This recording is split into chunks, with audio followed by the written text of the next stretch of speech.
Welcome, everyone. My name is Dr. Graham Jenkins, and I am going to be hosting our webinar tonight. We're going to be going through the nutrition hacks that will give you success when it comes to really shaping your lifestyle for longevity. And everything we're going to be talking about is about that longevity. And so that's why we've actually done this webinar, is because we want to give you the tools to restore your health. Because we believe living to 100 is totally possible, but you need to be strategic and follow a very different path than the average North American. So this nutrition hacks webinar is level 3 on our priority pyramid. So we start off with neurology, then the next level is fitness, and now we're into nutrition. Our goal here is to make sure that the North American lifestyle surrounding nutrition doesn't take you and your loved ones to an early grave. So both Dr. Ken and I are chiropractors, and we've got decades of experience in helping people identify their health issues and then help them reach their goals. So by working in neurological and performance-based chiropractic, we've discovered that the more we can empower our clients to take back control of their lifestyle, the better the results we can get for them in our office. So here's Dr. Ken and his wife Tina, their 2 young daughters, and he has been with Lighthouse Chiropractic since the summer. And here I come. This is myself with my family and both my mom and dad. And a lot of the reason I'm doing this webinar is because I really want my mom and dad to be able to live a long and healthy life without having to worry about spending the last 20 years of their lives in an old age home hooked up to all kinds of machines. So let's get going. The best attitude that I've found is to understand that your nutrition is a lifelong journey. And what we know in 2017 will be different in 20 years.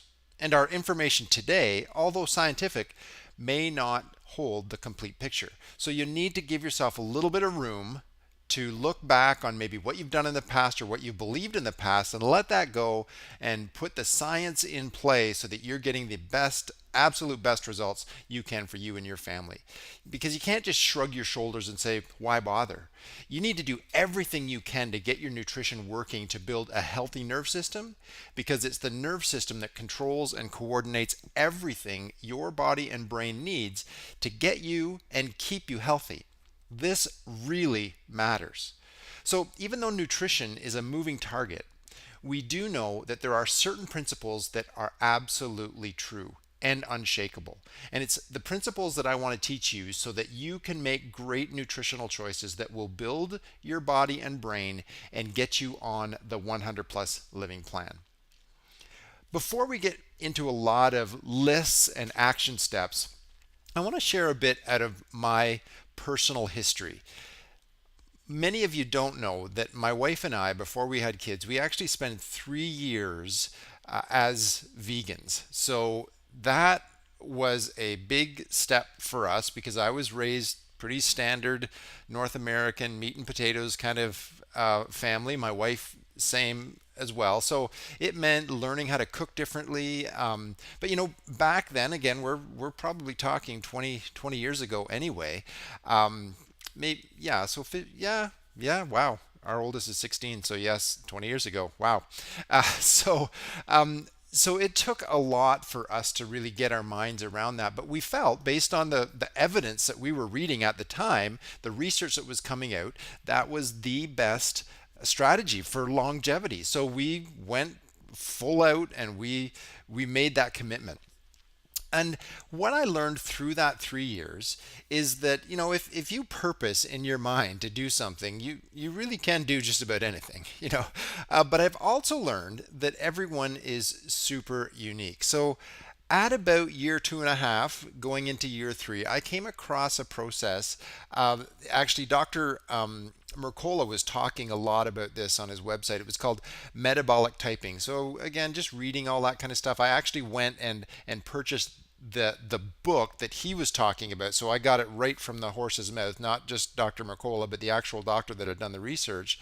And I realized that metabolic typing is very, very real. And there are some physiologies that run great on higher carbs, but there are some that run on high proteins. And somewhere there are people that fall in the middle. Probably the majority of people fall in the middle. And I realized that my wife and I are very different in our physiology. She did really well on a vegan lifestyle. And likely now in hindsight, I look at kind of two of our three children, they've got the same physiology as her. But you know what? My middle child would not do well on that because she's got the same physiology as me. Because what I found is no matter how hard I exercised, how hard I disciplined myself, I was feeling drained and exhausted. It was just unbelievable.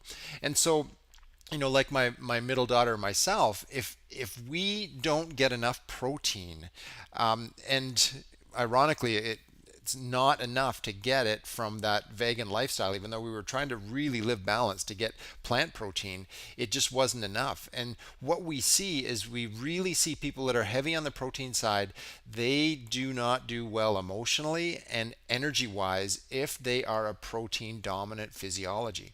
So understand that, like I said, nutrition is a moving target. So we are no longer vegans. We have a really well-rounded diet now. We're actually a lot of what we're talking about tonight is what we do. So, understand that, yeah, my point is nutrition's a moving target, but you absolutely have to do your very best with the information that we've got if you're going to live a long and healthy life. But don't expect in 20 years for these exact recommendations to be 100% accurate. But you've got to give yourself the latitude and give yourself some grace to learn a little bit more every year. And I really do. I really caution you going with extremes in any nutritional strategy unless you know your metabolic type. And if you want to know more about that from me, you can just talk to me in the office. I can point you towards some resources. I don't follow that 100% now because there's some of that stuff that's dated and it's just not consistent with modern day research. But the principle is that we all have unique physiology. And so it's really, really important to get dialed in on that. But all that being said is that, I wanted to share with you that I'm in the trenches too. We're really trying to figure this stuff out as a family. I'm trying to figure this out as a doctor and as an individual because I want to live to 100 plus years in great health and not have heart disease and cancer and Alzheimer's disease and diabetes and like all that other stuff that's plaguing North America. And I believe that with our nutrition hacks recommendations that you will have the strategy that can protect your body, fuel your brain, and actually reverse disease processes in your body if you're faithful to this and you stick with it.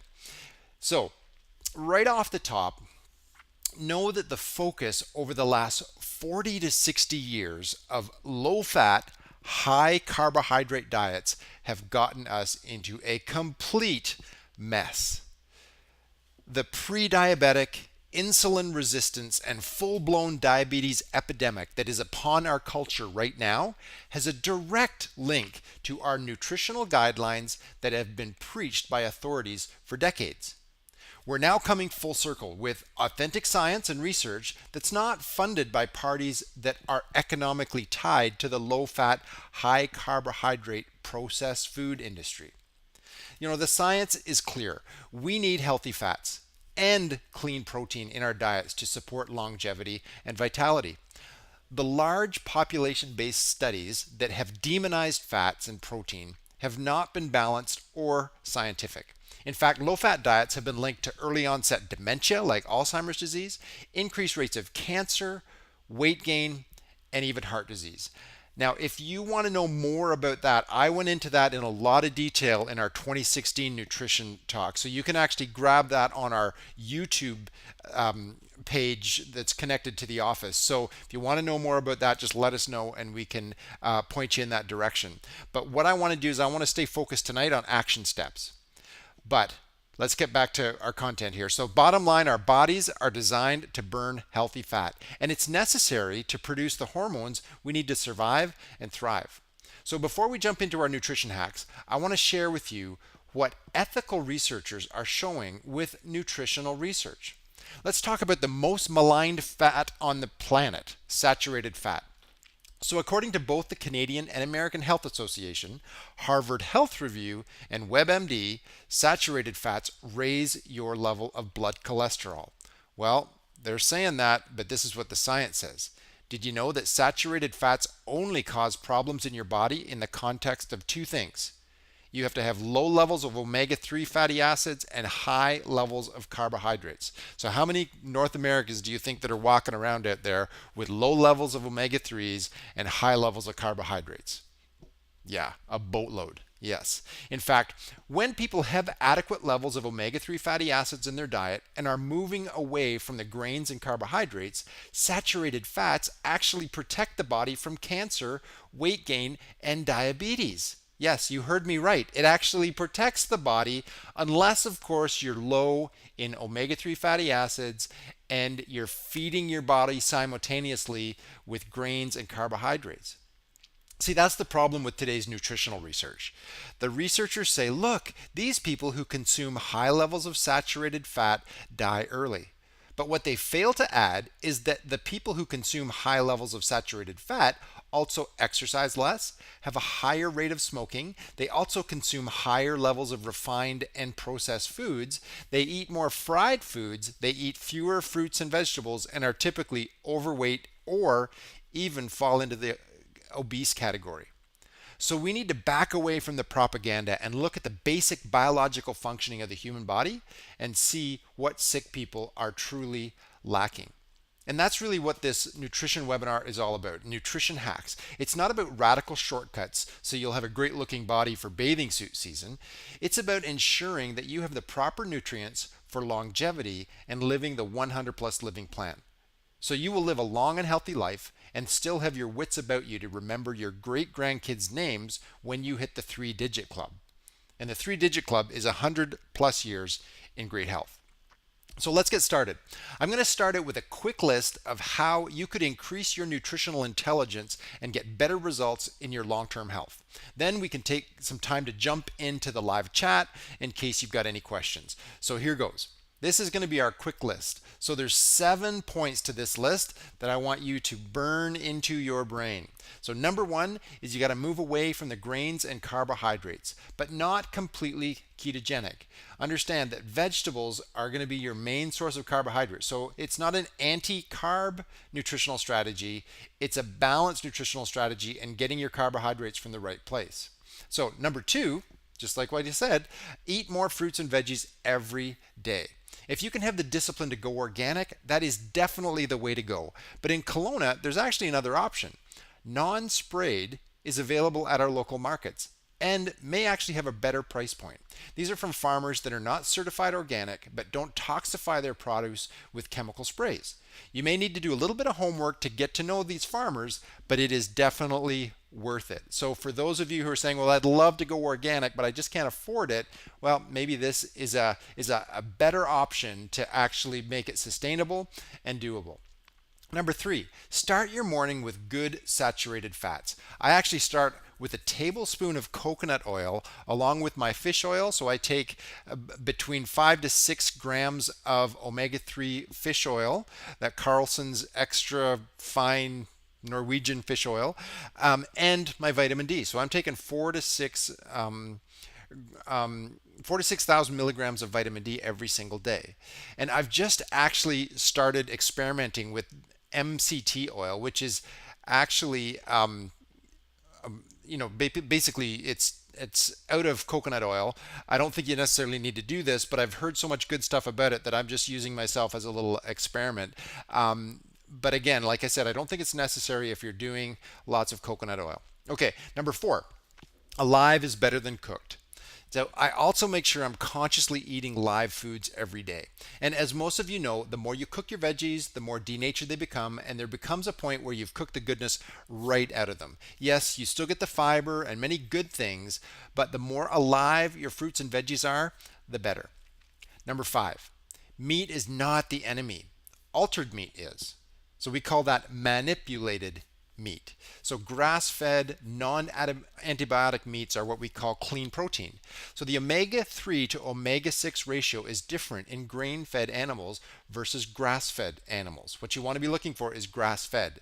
Omega-6 is the problem. It's the fat that's in processed foods, basically man-made foods. And that's where a lot of this meat causes disease research comes from. I have yet to come across a study showing an increase in heart disease and stroke in a population of clean, meat eating, low carbohydrate, high healthy fat, exercising, ideal body weight non smokers. Again, we're lucky to have a place like Vale Farms in Lumbee that raise the kind of meat that helps your body and doesn't harm it. Of course, if you have a moral or ethical issue with eating meat, you'll need to look elsewhere for your protein and fat. But to avoid meat because of the health risks, the science is just not there, like the mainstream nutrition world is trying to make it seem. So you really need to consider where you're getting your source of information from because the science is not there. So, unless it's a moral or ethical dilemma, the science does not prove what a lot of mainstream nutritionists and doctors are preaching right now. Number 6, look to decrease inflammation. Now, this is something, unfortunately, because of the North American lifestyle, we are suffering with whole body inflammation. And so, what I actually recommend is people take a look at curcumin. It's been in the research a lot in the last maybe 2 years or so, but it's the active ingredient in turmeric. It's a great insurance plan if you really want to make sure you're going that extra step to get the inflammation out of your body. Now, it's not like a over-the-counter anti-inflammatory like you get in the drugstore. It is a slow, naturally occurring substance that takes the inflammation at a cellular level out of your body. So I take 500 milligrams of curcumin every day to deal with my family history of heart disease and cancer. So I've got heart disease on my dad's side, cancer on my mom's side. Inflammation is the real killer in heart disease, and whole body inflammation has also been shown to decrease your immunity. So you don't have to do this if you're really diligent in avoiding the carbs and processed foods, but if there is a skeleton in your family history closet that you can avoid, I definitely think it's worth it. Not to mention, there's also inflammation that researchers are connecting in Alzheimer's disease and other neurodegenerative conditions like Parkinson's and MS. Like, if you read long enough, you will find inflammation is part of the picture in a lot of the chronic disease. You know, the arthritic changes, all these types of things. If we can minimize the inflammatory response naturally in your body, then you are going to not only feel better, but the research is showing that you're going to live longer and you're going to avoid a lot of the diseases that are hitting the average North American right now. Now, finally, number 7, topic of multivitamins and multiminerals. I get this question a lot in the office. Do I really have to take a multivitamin or a multimineral? You know, in an ideal world, we would get all our nutrients from the foods we eat. And that is certainly the goal. So what I recommend to ensure that all the necessary elements is to take are in your body is to take a pharmaceutical grade multi. I also recommend gender specific multis because women's needs and men's needs are different. But when it's a high quality product, what I recommend is that you actually take half of the recommended dose. So the one that I take is actually the same one that's on the shelf in the office. But my son and I, who's 16, so he takes the men specific formula. And what we do is we actually take half of what's on the bottle. So it actually lasts twice as long, which that also helps the pocketbook, which is nice. But what we do is it also then doesn't get us in this rut of thinking, oh, I took my multi today so I can skip my veggies. You know, this way your multi's actually truly a supplement and not a replacement. Because as much as we'd love to think that our food quality is spectacular, we have farmed most of the nutrients out of the earth, and unless a farmer is really diligent, and some are for sure, but say this time of year in Canada, we're not getting local produce, so we're relying on American produce, stuff that's coming out of California. The nutrient density just is not there. It's just not there. So if we're going to make sure that we've got all the nutrients, all the minerals, all the vitamins that need to go into our body, that's where we do need to supplement. But supplement realistically. I don't want people taking 5, 6, 7 tablets or better capsules a day just so they don't eat their vegetables. Okay, so basically that's the heart and soul of our nutrition hacks for 2017. 7 points. And so I went through that super quick, but again, you can watch this, you can rewatch this again and again. But what I want to do now is move into a couple of condition specific issues before we get into the questions and answers. So another issue, again, this is condition specific. So coenzyme Q10, if there is anybody out there that's still taking statin medications, even though the research is really lame on those, there are still millions of Canadians on these things, and you need to be supplementing with a good quality coenzyme Q10. And a number of studies have shown that if you're over the age of 25, so obviously if you're under 25 and you're on statins, you really need to talk to me. I've got literally probably about 30 studies that you need to read just to know that that's just a bad idea. And what we actually recommend is the reduced form of coenzyme Q10. That's called ubiquinol. It's more effective than the oxidized form, which is ubiquinone. So if you're looking on the bottle, you can actually see it ends in OL rather than ONE. That's the simple form. And again, we've got this stuff on the shelf in the office. So if you want to stop by and take a look at what it actually looks like, that way you know. And like I said, if you're under 25 and you're taking stat meds, then please talk to me. You got to reach out to us. We got to change that somehow.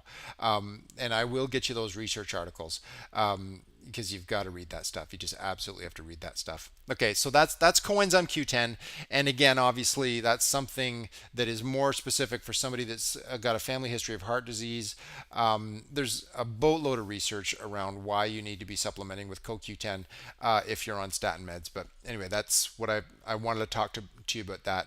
The next one is magnesium. So anybody really pushing the athletic envelope should be looking at taking about 300 milligrams of magnesium a day. From an athletic performance to brain protection, this list is long and well established. Magnesium helps a whole host of biochemical reactions in the body. Just like calcium, there are forms that are absorbed and some that are not. You need to know the difference, or you might as well keep your money in your pocket and leave the junk on the shelf. So magnesium citrate and magnesium glycinate are the two that I recommend because they are highly absorbable. And what I actually recommend is that you have both of those in your cupboard and you take half of one and half the other, so you're getting two different types. I know it's a little bit more expensive to buy two bottles at once, but hey, it's lasting forever that way. But anyway, that's as far as, if you really want to make sure that that's high on the list, and you are demanding a lot out of your body. Oh, and by the way, if you take your magnesium before you go to bed, it actually will really assist you in getting a good night's sleep. It's pretty cool. I do this myself, and I tell you, it is awesome. And where I really notice it is if I'm away and I don't have this stuff with me, I'm like, oh man, this is what it's like a normal person takes to get to sleep. That really stinks.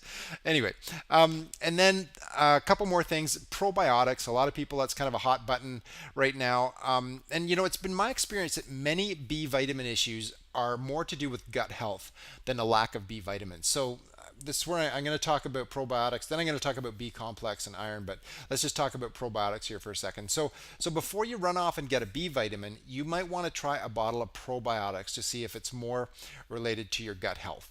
Many nutritionists have probiotics on their must-have list. Now, I don't, because if you can eat a healthy diet with some fermented foods, then your body should replenish your gut bacterial flora and you should be fine. But if you take antibiotics and can't get rid of the carbohydrates and sugars, you should be on a probiotic. So purchase a probiotic brand that has a high number of probiotics. Oh my goodness. So we're basically starting out at about 10 billion. And I would say probably at least maybe 5 to 10 different strains in there. So, and again, we do bring in probiotics for my wife and daughter. I don't take them myself. So if you want to take a look at what we actually bring in, again, you can check the label. I'm not trying to sell you vitamins. It's just that if you want to see what it looks like, then you can go shop around, do whatever. But we actually keep those back in the fridge in the office, so they're not on the shelf. So you'll have to ask to take a look at them, and we can just take you back and show you what it is. But anyway, that's that. Now, B complex and iron levels. So we're getting into sort of the outer fringes of supplements, and this will be the last one I address. So your B levels, along with iron and many other nutrients, really need to be assessed with blood work. But if your energy is lacking, these two may be the culprit. The only time I don't suggest a trial is for men and iron. It's really rare. And if men are supplementing with iron and they don't have a deficiency, they can actually elevate their risk of heart disease. So if your blood chemistry doesn't confirm a deficiency, men stay away from iron supplementation. It's just absolutely crucial. The other one for men is copper. We want to stay away from that. So if you look at the men's, and this is again coming back to why a men's formula is different than a women's formula, is those are completely different issues with women, especially with iron. But you want to make sure that they're not in your multivitamin. Oh, okay. So I know in the world of nutrition, we could talk all day, but my goal is to just give you the highlights. And if you want to know more, take a look at a book. It's been out maybe a year or so. It's called Eat Fat to Get Thin by Dr. Mark Hyman. He's an MD, and he'll give you all the mind-numbing science. So if you are a real science geek, you got to get the science before you believe any of this stuff. Then you're welcome to log the 14 or 15 hours that it takes for you to read his book. Now, there's some things in his book that I don't agree with. So 85% of it's right bang on with today's best science on nutrition and healthy eating. There's also, if you're into this kind of thing, there's a 21-day plan to move away from the standard North American diet and towards the nutrition we live by in the 100 plus living plan. And so what I've done is I've actually taken 12 steps out of this book, and I've summarized this. So if you want to save yourself the 14 or 15 hours of reading, here's some solid dietary ground rules. So this will be the last list I throw at you before we get into the Q&A. So number one, give yourself virtually unlimited non-starchy veggies and greens. So as a general rule, if you can imagine your plate with between 50 to 70% veggies, and that's your carbohydrates. So that's nutrient dense, fiber filled. That's your base. Those veggies are your base. Number two, moderate amounts of nuts for an additional source of good fats. Number three, moderate amounts of low glycemic fruits.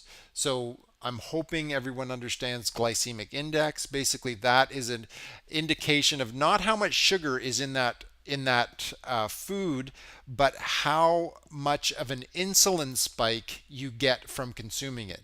So ironically, there are some foods that are high in sugar content, naturally occurring sugar, but they're actually a moderate to low glycemic index. So it's about how your body physiology responds to that carbohydrate in that food that registers on the glycemic index. And again, there is more than enough already online about glycemic index. So all you need to do is just type in low glycemic fruits and you'll get this list as long as your arm. So number four, grass-fed meats and clean fish. So we're talking about, like we talked about the beef, the chicken, the pork that's grass-fed, and then wild-sourced salmon for sure. And that's the great thing about being in BC is we have access to this stuff. So make sure you're getting that. Number five, organic eggs.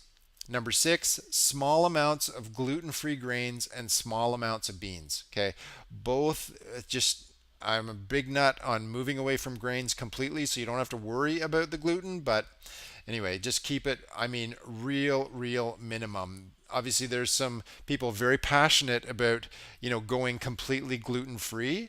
But we're talking about somebody with a reasonable physiology. They don't have celiac disease. We should be able to tolerate a small amount of gluten. But if you can move away from grains completely, high five. Number seven, limit your dairy Cheese is okay, but again, in moderate amounts. So what do I say about limit your dairy? Well, it's okay to have a little bit of cream in your coffee in the morning. Okay, like you don't have to be militant about this, unless again you have a sensitivity to dairy, right?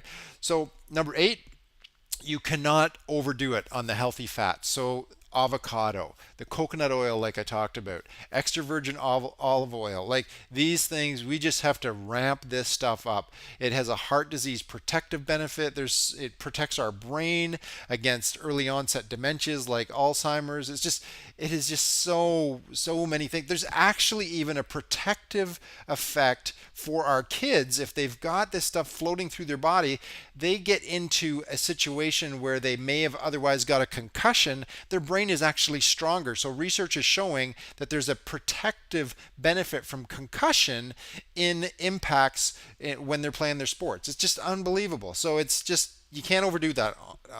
The healthy fats.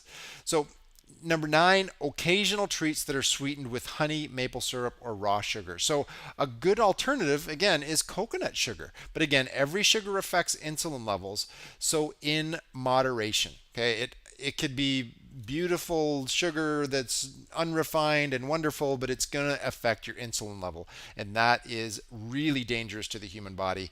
And then number 10, moderate coffee and English tea consumption. So English tea would be the black teas. So that means basically 1 to 2 cups a day of either one of those drinks.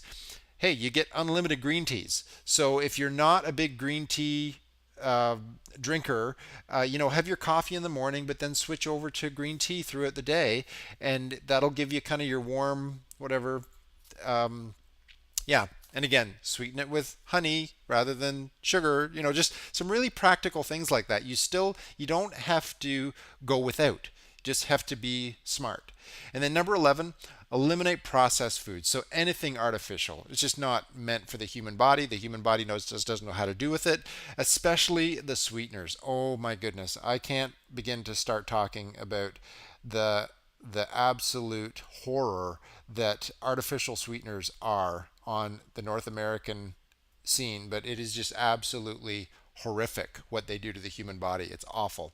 And then number 12, so again, this is my summary of the Eat Fat to Get Thin book, so you don't have to read it all, is avoid liquid sugar calories. So that includes the fruit juices. Okay. Oh, I'm going to breathe now. I feel like I just have machine gunned you with nutritional recommendations here. So we've got our 7-point nutrition hacks list. We've got our 12-point summary, basically some dietary ground rules. And so what I want to do is I want to go into the Q&A. So any questions that you've got, we're going to jump right into those, and I really want to make this super practical and answer your questions about wherever you got confused in this, or maybe just a little bit more detail around some of these things as to why it's so critical. But really, it is kind of simple. And before we jump into the question and answer, I want you to know that both Dr. Ken and I are available to connect with you, okay? Because we want to make sure that you are feeling supported, whether you're a client in our office or not. That's not the point. We're putting these on so we can change the lives of people very, very far away from us. So we are available at lighthousecairo.ca. You can email our kind of main admin. That's the info website, or not website, but email address. And both Dr. Ken and I, here's our email addresses. I'm at Dr. J, and Dr. Ken is at Dr. Ken, both at lighthousecairo.ca. And if you are in the Okanagan Valley and you actually want to come in and check us out, then you can. We're right in the Landmark Center, which is kind of this center business park in the middle of Kelowna. It actually has parking. It's really, really accessible. We would love to meet you. We would love to help you out in any way. Obviously, our passion is neurology, spinal correction. We do that in a performance-based world. That's where we come out of, and that's why we're so passionate about longevity. Because if your body's performing well through your 20s, 30s, 40s, and 50s, then you are going to have an awesome 60s, 70s, 80s, 90s, and even into the three-digit club. I believe that. I know that that's going to be possible for a lot of our clients because they've started doing things right. So let's jump into some Q&A and get your questions answered.